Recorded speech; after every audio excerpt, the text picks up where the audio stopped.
सोलापुरात दुष्काळात 13वा महिना, महापालिका इतकीही बेजबाबदार कशी?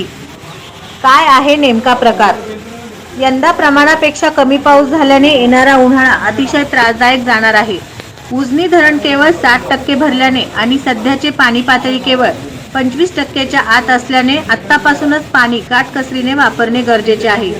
परंतु सोलापूर शहरामध्ये दुष्काळात 13वा महिना असेच म्हणणे भाग पडले आहे.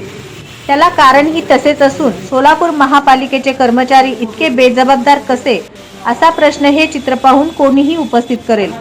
गांधीनगर परिसरात पोलीस आयुक्तालयाच्या समोर असलेली महानगरपालिकेची मोठी पाण्याची टाकी ओव्हरफ्लो होऊन बराच वेळ त्यातून पाणी बाहेर वाहत होते. लाखो लिटर पाणी तसेच वाया गेल्याचे चित्र पाहायला मिळाले. टाकीतले पाणी सरळ रस्त्यावर येऊन वाहत होते. हे पाणी गांधीनगरकडे तसेच उताराने सदर बाजार पोलीस ठाण्याकडे आणि इकडे होडगी रोडला वाहत होते. तरीही त्याचे गांभीर्य कुणाला नसल्याचे दिसून आले. जेव्हा ही बाब काही पत्रकारांना कळाली तेव्हा अनेकांनी त्याचे व्हिडिओ काढून सोशल मीडियावर व्हायरल केले.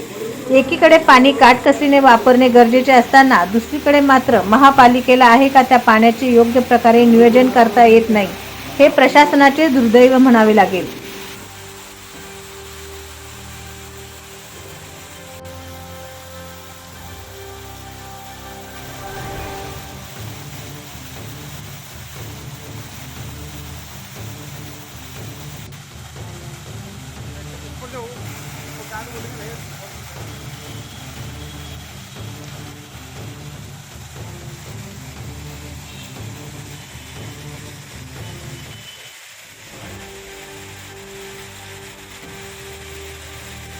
SB न्यूज चॅनलला लाईक करा, शेअर करा, सबस्क्राईब करा.